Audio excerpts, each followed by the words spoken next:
Esse vídeo é para quem quer ler os clássicos e não sabe por onde começar. Eu não sei se por aí já aconteceu isso, mas aqui, olha, a quantidade de vezes que eu simplesmente desisti de ler um livro, ou eu nem comecei porque eu achei muito grande, olha, foram muitas vezes. E isso é uma coisa que, assim, costuma acontecer com as pessoas, né?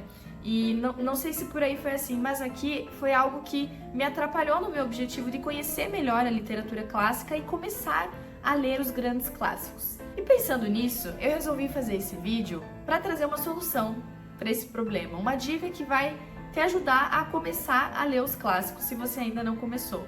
E eu vou trazer essa solução com a ajuda de ninguém mais, ninguém menos que Edgar Allan Poe. Mas antes de falar sobre isso, eu preciso te lembrar que a gente já tem 2 vídeos aqui no canal sobre a edição do mês do Clube de Literatura Clássica.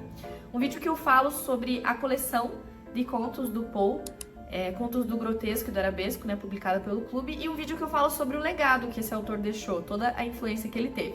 Então, se você ainda não viu esses vídeos, eu convido você a assistir e também a se inscrever aqui no canal, porque toda semana tem conteúdo novo para vocês. Bom, voltando à questão, como é que você acha que o Edgar Allan Poe consegue nos ajudar a ler os clássicos? Ou melhor, a começar a ler os clássicos.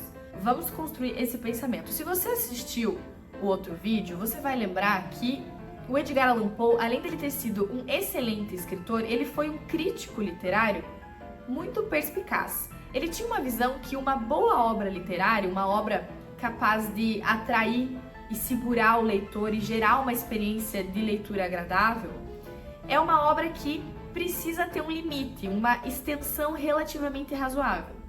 Ele dizia que a história deveria ser lida de uma só vez, numa sentada, assim, ele tinha essa expressão. Ou seja, meio que essa ideia de que a leitura ela não poderia ser interrompida por conta do tamanho da história. Essa ideia do Poe é a essência de uma teoria literária criada por ele chamada filosofia da composição. Eu vou falar um pouco sobre essa teoria para vocês terem uma ideia de quão genial esse cara foi, mas assim, já adiantando, sabe, em termos práticos. O Poe escrevia contos e poemas, e era nisso que ele acreditava. Textos curtos, com poucos personagens, uma história mais breve, e mesmo assim, mesmo que fosse uma história mais enxuta, que ela fosse suficientemente marcante. E assim, eu, Luísa, tenho que admitir pra vocês que eu concordo com essa teoria dele, sabe? Porque foi algo assim que aconteceu comigo, por experiência própria. Pelo menos num primeiro momento, eu acho que dava pra concordar, até você ter uma experiência boa lendo literatura clássica, independentemente do tamanho do livro. Por que eu tô falando isso? Porque, vamos lá, quando você pensa em clássicos, eu acredito, bom, a primeira coisa assim que me vem na cabeça, a primeira imagem quando eu penso em clássicos, é um calhamaço, um livro grande, né? Por exemplo, Divina Comédia, Guerra e Paz, que tem mais de 1000 páginas, Irmãos Karamazov também, que é enorme.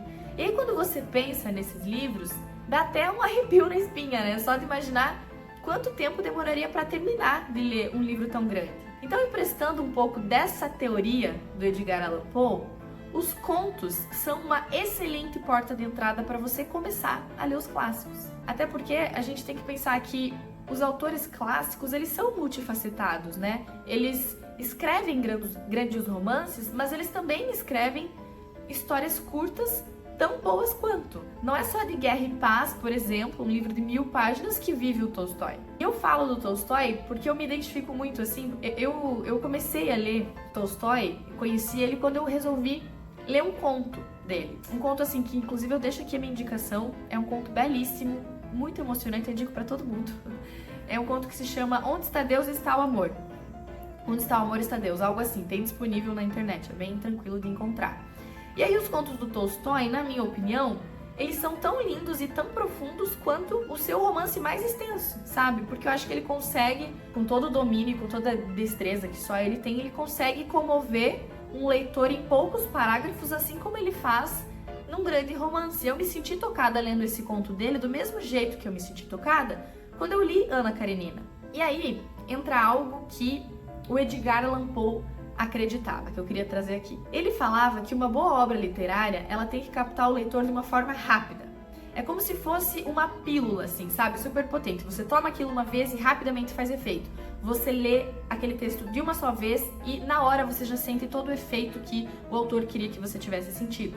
E aí, como eu falei antes, ele teorizou a respeito disso, né? O Poe, ele tem um ensaio chamado Filosofia da Composição, onde ele faz basicamente um resumo de todo o raciocínio que ele teve quando ele criou o poema O Corvo, que é um dos seus poemas, acho que é o poema mais famoso que ele tem. E a primeira coisa que ele fala nesse ensaio é que ele não é fã de obras extensas. Ele diz que não tem nenhuma vantagem em escrever algo extenso. Ele até dá um exemplo bem curioso, assim, que ele fala que pelo menos metade do livro Paraíso Perdido é essencialmente prosa e ali não teria nenhuma unidade de efeito, sabe? E o que é essa unidade de efeito que ele fala? Que é algo assim que eu acho bem interessante. Ele diz que a relação entre causa e efeito é muito importante para quem vai escrever. Ele defende que quem escreve, ele tem que escrever com intenção, sabe? É fundamental, assim, para essa pessoa que vai escrever, que ela tenha noção do que ela está escrevendo. Ela precisa pensar antes de escrever, imaginar aquele texto como um todo e fazer com que, de fato, aquele texto tenha uma unidade de efeito, para não passar despercebido, para não ficar uma coisa enfadonha, muito grande, para que as pessoas realmente se sintam tocadas e queiram ler aquilo. E aí, claro, além dele falar o que os escritores deveriam fazer, ele mostra como eles deveriam fazer. Ele simplesmente traz nesse ensaio todo o raciocínio que ele teve quando ele criou o poema O Corvo. Então ele vai desmembrando verso por verso, colocando todas as premissas lógicas e até matemáticas que ele aplicou para compor o poema O Corvo. Então, olha, é simplesmente genial o legado do Edgar Allan Poe. Eu recomendo muito a leitura. E assim, com certeza o que ele deixa pra gente é essa produção de contos e poemas, né? E que bom que o Clube de Literatura Clássica fez uma edição do seu único livro de contos, né, do Edgar Allan Poe, que é Contos do Grotesco e do Arabesco. É uma edição que tá muito bonita, muito útil.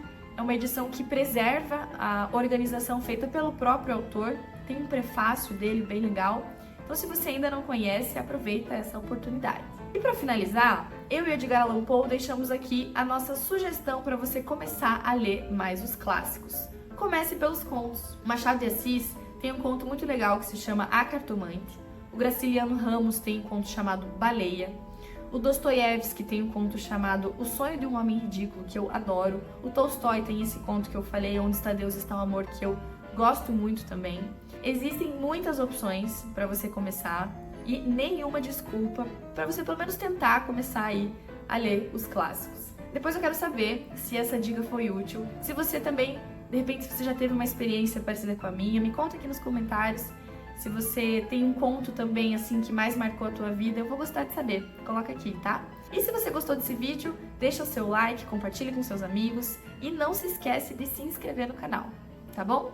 Boa leitura e até a próxima!